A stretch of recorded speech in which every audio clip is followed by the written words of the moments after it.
What's up? It's Ian Koniak, and I am proud to say I just ran a marathon last Sunday, and I'm going to share my top 5 learnings from running my first marathon. Learning number 1 was it's incremental steps that you need to take to run the marathon. In fact, I started in 2019 with a 10K, and then I went in 2021, I did a half marathon, and finally I worked up to a full marathon in 2022. You see, you don't just sign up for a marathon, you actually set goals, because confidence comes from setting and achieving your goals. It comes from keeping your word to yourself. So if I say, I'm gonna run a marathon and that's gonna be 6 months of training and I've never run before, I'm most likely gonna fail. So instead of starting with these crazy goals and then giving up because it feels too overwhelming, set goals that are achievable and take incremental steps to achieving those goals so that your baseline becomes higher. So my baseline after a 10K became 6 miles. Then my baseline after a half marathon became 13 miles. Now my baseline is 26 miles. So I know I can do that. Then what's next? Well, maybe it's an ultra, maybe it's another marathon, maybe it's a triathlon. But my baseline is now set where I know I can do 26 miles. So set incremental goals that you can hit. That's my first lesson. My second learning from a marathon is get a mentor and have a plan that you believe in. You see, anytime you set really ambitious goals, if you try and do it on your own without a mentor, you're most likely gonna fail because you don't know the right training plan, you don't have the right action steps. So for me, I found a guy named Hal Higdon who trains more marathon runners, first-time marathon runners than anyone else, and I got his schedule, and it was an 18-week plan that I stuck to every single week. It was 4 workouts a week and 1 cross training, and it worked up to 26.2 miles. So by having a plan that I believed in, I could go in and basically follow the plan. If I do X, Y, and Z every single day, I know I can be successful. So again, whether you work in sales, whether you have your own business, no matter what you do, find a mentor and work with them to get the exact plan that you can follow based on their success. Otherwise, you're gonna try and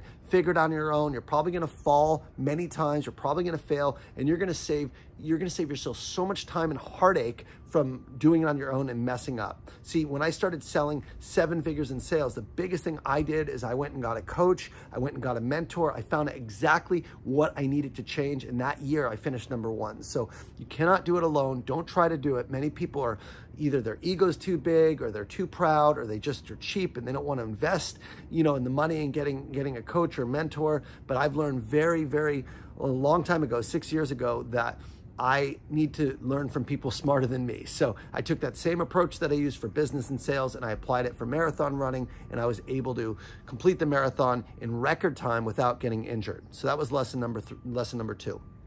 Lesson number 3 occurred when I started my training.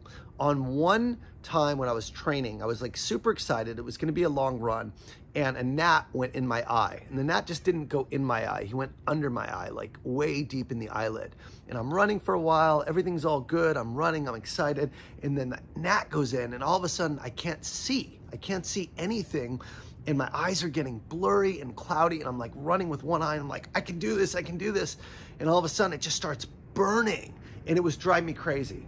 And even though I didn't want to stop, even though I didn't want to take a break, I stopped at a restroom, I flipped my eyelid, took out the gnat, and then rinsed my eye, and then had a great run after that. So the lesson number 3 is sometimes you'll have foggy vision because something is getting in the way of you succeeding. And if you don't take a step back, right, to clear out that which is fogging your vision, you cannot complete the race. You can't actually get to your goal. So a lot of times, again, back to the analogy of sales or business, right?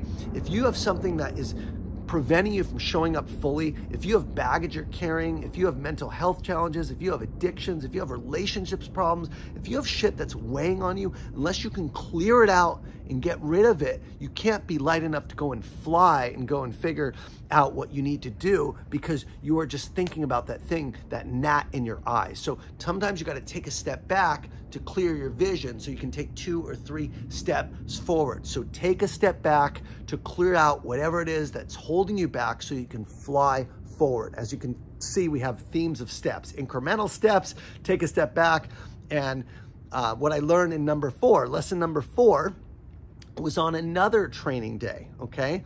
And that training day occurred in Yosemite. And to keep a long story short, I was super excited about a run I was gonna take in Yosemite Valley. It was gonna be beautiful. It was 8 miles. It came in like week 10. It was kind of halfway through the training schedule. And I get to the valley, I was all stoked. And as soon as I start running, what happens? You guessed it, more gnats. But this time, not one. Gnats and bugs all over my head. It was like a beehive, maybe 30, 40 bugs. And I'm running and I'm smacking them, going in my ears, going in my eyes, going in my nose. It was the most disgusting, frustrating thing I'd ever been through. And I'm running and sitting with them, and no matter how many I swatted, they just kept flying around me. And I was so tempted to hop back on the road, get back on the bus, and just call it a day, quit that run. But instead of that, I kept thinking to myself, you know what? This is really shitty, and I'm gonna sit with the pain right now. I'm gonna sit with the pain, because if I can make it through this, everything else is gonna be easier. Okay, everything else is gonna be easier.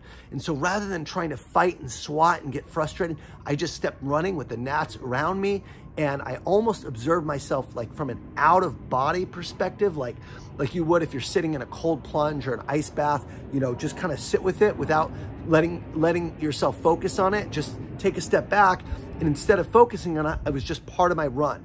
And I got through it, and I kid you not, on the day of the marathon, when my legs cramped up, when I could barely run at mile 21, when things got really, really hard, really nasty, all I kept thinking is, it's better than the gnats, because that was the hardest run I ever did. So the lesson is simple. When you are in pain, sit with the pain, because when you get out of the pain, you're gonna have that much greater pleasure.